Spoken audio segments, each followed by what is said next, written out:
1 year ago, historic cold created a historic problem. The power grid just couldn't keep up. Yeah, OPPD is just one of Southwest Power Pool's utilities in its 14-state region. Last February, just about every state in the pool was experiencing sub-zero temperatures, and that forced Southwest Power to make a tough decision, calling for controlled outages. So what happened and what's being done to make sure that rolling blackouts never happen again?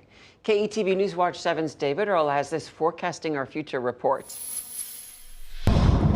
February 16th, 2021. Omaha's low temperature, 23 degrees below zero. Weather that across our entire 14-state region, we've not seen as bad as it was. That's Southwest Power Pool's Executive Vice President and Chief Operating Officer Lanny Nickel. He was one of the people at the helm when that cold hit that put a strain on generators supplying our power. A lot of our generation simply couldn't operate because of lack of fuel. It works like this. Nebraska and its public power utilities like OPPD are part of Southwest Power Pool's grid, which is made up of utilities in these 14 states.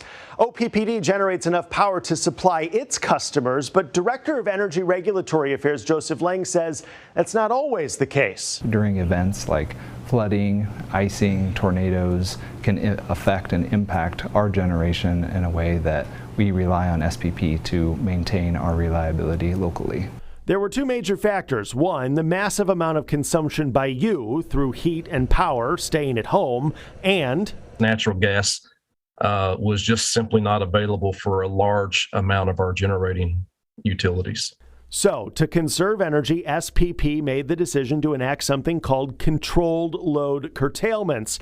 Basically means turning off your lights to conserve energy. Having to interrupt load and service to consumers when they're experiencing extreme cold conditions is the last thing we want to do.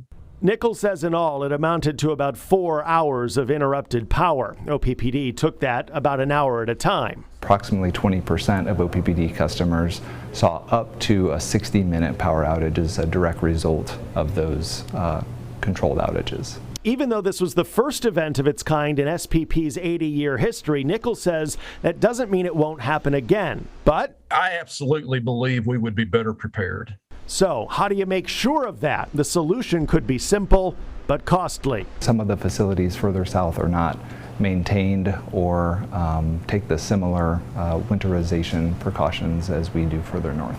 Winterization is certainly one of the opportunities that I believe the region needs to consider and take advantage of. Both SPP and OPPD also agree on communication as another way to ensure customers are prepared for any future interruptions.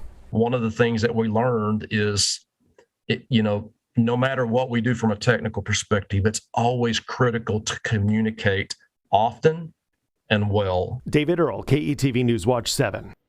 And the Power Pool has a full report after that February weather event. We have a link to that on our website. They also have a 5-year plan for their grid of the future. That's to anticipate how energy will be used even during those emergency situations.